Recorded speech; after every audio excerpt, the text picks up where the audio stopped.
É isso aí, Melo. Só um comentário rápido antes de você ir para o seu comentário do Fórum Mídia. Você estava comentando sobre os bolsonaristas desejando uma piora do Lula e você falou, aguardem mais 72 horas, né?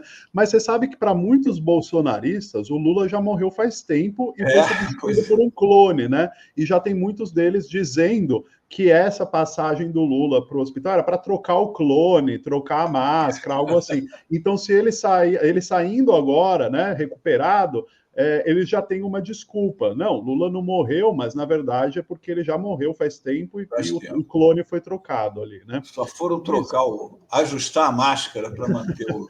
É uma realidade paralela das mais bizarras, né, Melo? Mas vamos ao Fórum Mídia de hoje. Deixa eu colocar aqui a apresentação do Melo. Manda bala, tá contigo, Melo. Fórum Mídias de hoje, 12 de dezembro de 2024. O Fórum Mídias de hoje vou tratar de um livro que foi recentemente lançado e que essa aqui é uma reportagem do Meio, jornal Meio, feito pela Andréa Freitas, que comenta a participação da Folha de São Paulo. Foi uma pesquisa larga, feita a partir de uma outra delação, que foi da participação da Volkswagen na ditadura militar. A Volkswagen fez um acordo e que desse acordo, já que com a anistia ninguém poderia ser punido pelo que fez durante a ditadura, eles se comprometeram a incentivar a pesquisa sobre a época e, entre essas pesquisas, esse grupo conseguiu fazer a pesquisa sobre a participação da Folha de São Paulo no golpe e durante a ditadura. Se foi, porque já se comentava muito, já havia... a própria Folha já chegou a fazer um comentário sobre isso há alguns anos, mas aí, dessa vez, eles foram a fundo pesquisar, inclusive com o auxílio do Ministério Público, que ensinou os caminhos, os meandros da investigação a eles. Então, vamos lá, do que eles chegaram. Agora eu posso adiantar para vocês. Eles descobriram simplesmente que a Folha de São Paulo entrou fundo na ditadura. Saiu de lá com as mãos sujas de sangue que ela veio tentando limpar durante um tempo, mas parece que está querendo sujar de novo. Então, vamos lá. Foram 18 meses de pesquisa historiográfica baseada em fontes documentais e depoimentos de 44 pessoas, entre elas vítimas, testemunhas e agentes da ditadura militar, resultaram no livro A Serviço da Repressão, Grupo Folha e Violações de Direitos na Ditadura, da editora Mórula. Aí aqui, a obra mostra o apoio do Grupo Folha ao regime e à repressão, a participação de militares e policiais na estrutura da Folha, como trabalhadores foram presos, perseguidos ou demitidos ilegalmente. Uma das formas de colaboração era fornecer veículos, como caminhões de distribuição do jornal, para o uso dos agentes da ditadura. Um desses empréstimos, uma ação orquestrada pelos militares, resultou na morte de 3 militantes da Ação Libertadora Nacional, ALN. Ou seja, Melo, o que está sendo colocado é que a Folha, ela não só... na verdade, assim, que a Folha, ela atuou junto à ditadura em diferentes frentes, né? Desde o fornecimento de veículos para o aparelho repressor, como está relatado aí, né? O famoso caso das combis da Folha, que eram utilizadas, né? Pelos militares. Distribuição de jornais e tudo, eles usavam para transporte de prisioneiros nesse caso aí, foi usado para uma armadilha que fizeram.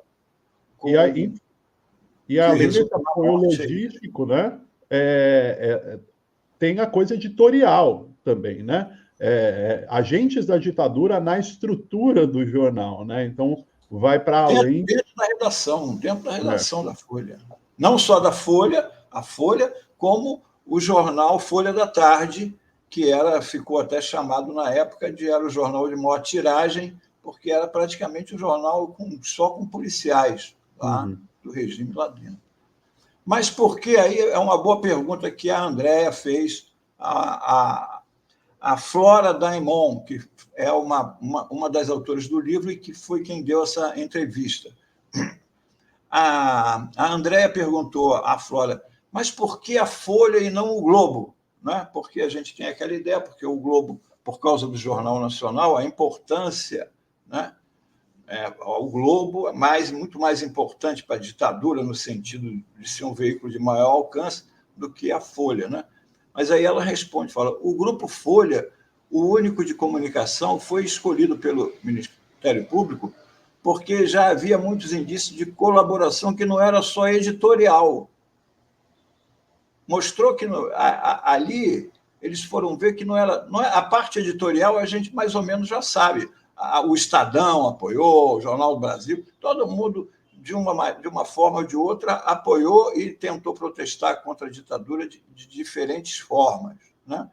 Mas quem efetivamente botou policiais dentro da redação, criou um outro jornal praticamente só com policiais e emprestou carros e fez outras cositas más, foi a Folha de São Paulo, conforme está no livro e conforme nós vamos ver aqui um pouco aqui na apresentação do conteúdo do livro. Né? Vamos para o próximo. Que tipo de evidências do apoio do Grupo Folha ao regime militar vocês identificaram? Um eixo importante era como os veículos da Folha eram utilizados pela ditadura e com quais fins. No final dos anos 60 e início dos anos 70, que foi o auge da repressão, o regime estava matando muita gente.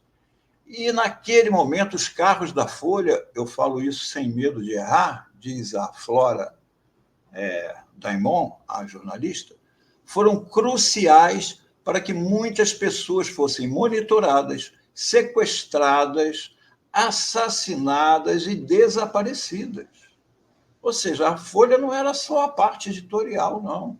Sim. A gente conseguiu mapear várias ações em que os carros da Folha estavam presentes. Uma é muito conhecida, mas ainda não estava muito bem elucidada, a emboscada da Rua João Moura. Nesse episódio, os militares já sabiam que os militantes da Aliança Libertadora Nacional, a ALN, do Marighella, estavam fazendo expropriações de armamentos. Criaram uma emboscada com alguns agentes deixando as armas de maneira pouco cuidadosa. Militantes da ALN passaram e viram, mas era tudo armado.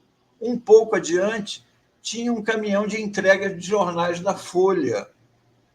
Na parte traseira havia agentes.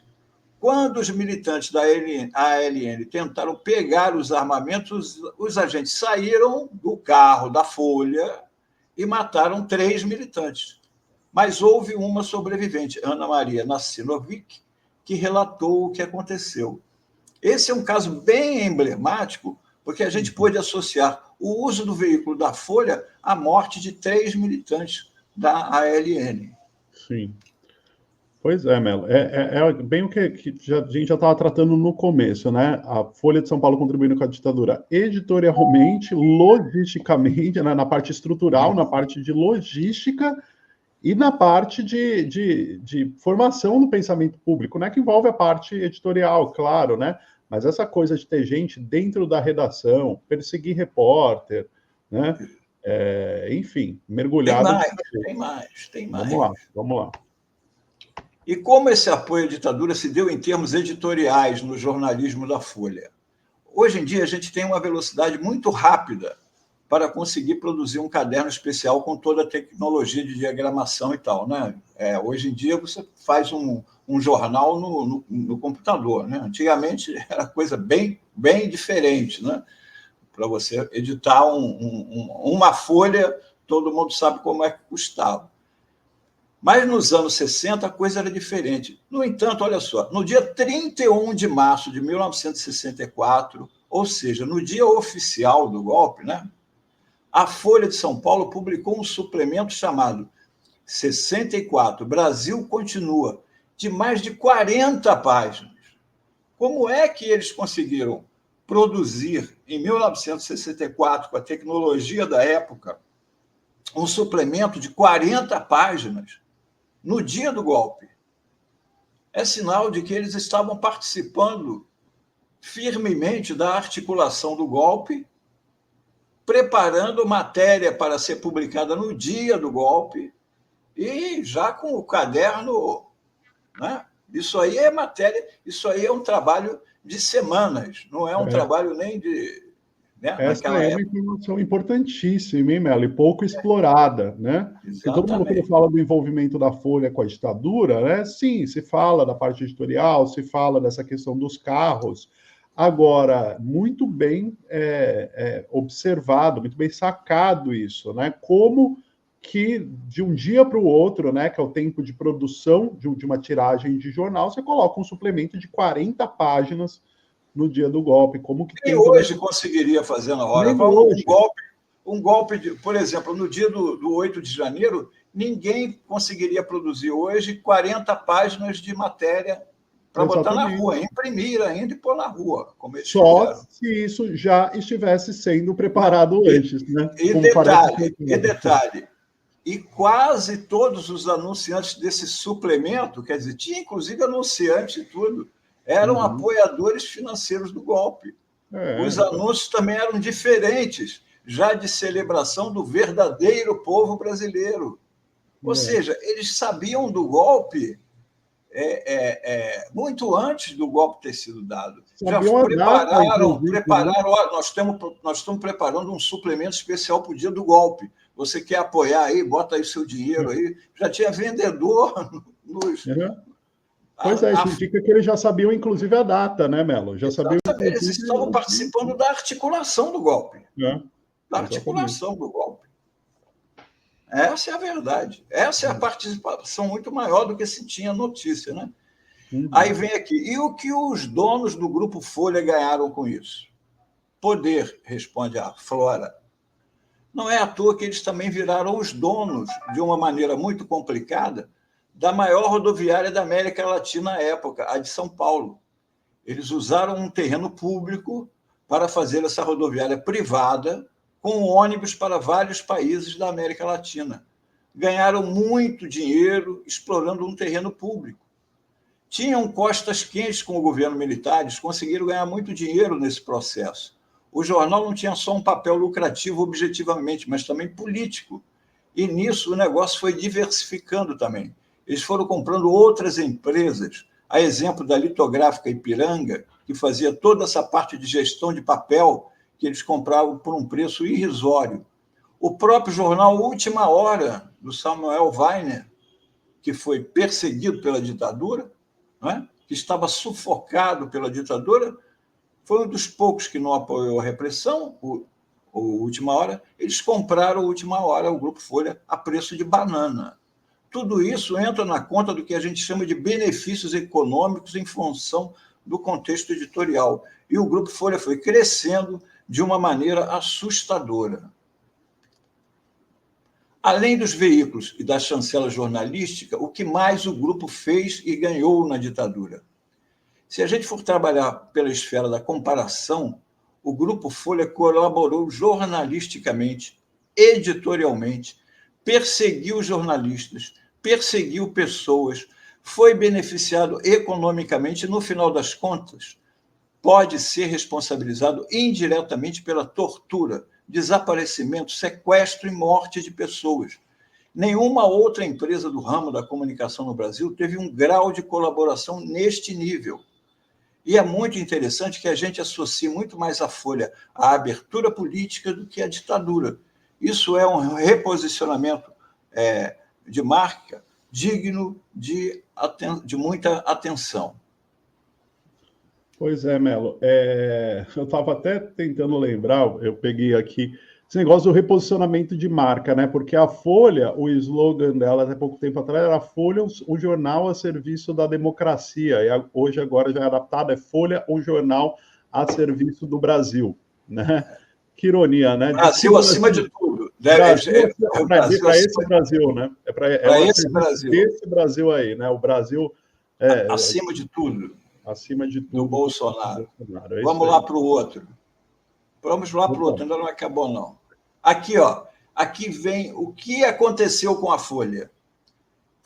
Aparentemente, o grande prejuízo da Folha foram os carros queimados, porque a Folha fez um reposicionamento e ela conseguiu limpar a imagem dela de tal maneira com a campanha das diretas que ela virou o jornal das diretas. Mas, no entanto, enquanto o PSDB esteve no poder, a Folha estava nadando de braçada. Mas quando o Brasil Popular começou a vir, a Folha começou a puxar a máscara e voltar aos tempos passados. A Folha, que tentou passar pano e chamar a ditadura de dita branda, a Folha, que combate desde o início Lula e os governos populares de Lula e Dilma, Folha, que publicou a ficha falsa de Dilma, e a Folha que agora vem passando pano para o bolsonarismo, para Bolsonaro, atacando o ministro Alexandre de Moraes, querendo tirá-lo dos processos contra Bolsonaro. Então, a Folha está de novo voltando às suas origens. A Faria Lima chama isso de rebranding, Mel. Rebranding. Né? Rebranding. Agora é um rebranding. E tá fechado o seu microfone, Azenha? Eu voltei um pouquinho mais cedo para fazer uma pergunta ao Melo. Ô Melo, você se lembra quando a própria Folha fez um balanço da sua participação na ditadura? Tenho. Escondendo tudo isso que você acaba de expor aqui. É absurdo. Eu acho que não deu tempo, que foi corrido, de fazer a comparação com a própria história que a Folha conta em seu site sobre a sua colaboração com a ditadura. Será que eles vão rever aquilo, Antônio Melo? Não, eu já separei, amanhã eu vou fazer isso, porque isso aí era uma coisa que eu queria finalizar.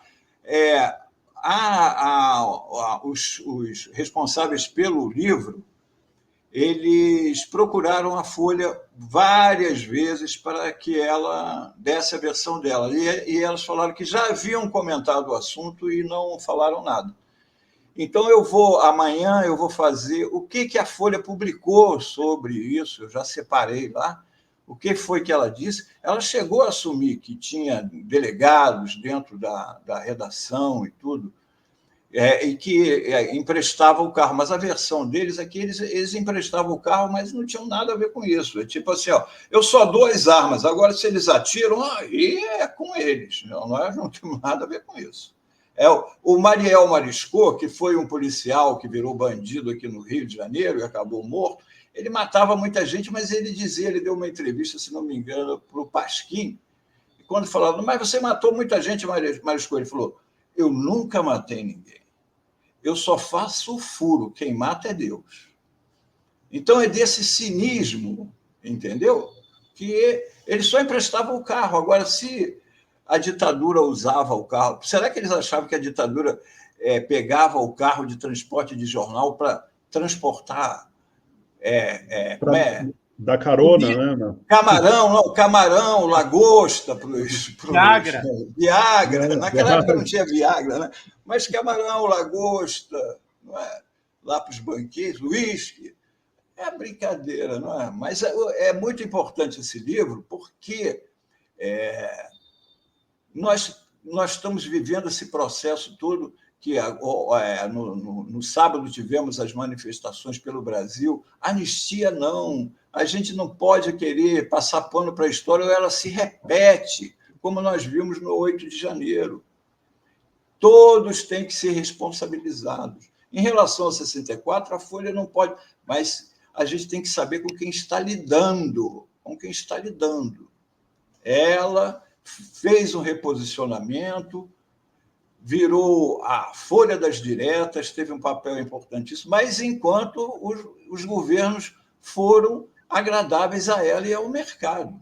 Com os governos populares, a Folha faz uma oposição agressiva, mentirosa, como o uso criminoso daquela ficha falsa da Dilma, que aquilo é criminoso, fazer aquilo com ela. Ela era ministra do Lula, da Casa Civil, em 2009, já provavelmente a candidata do Lula, que veio a ser, né?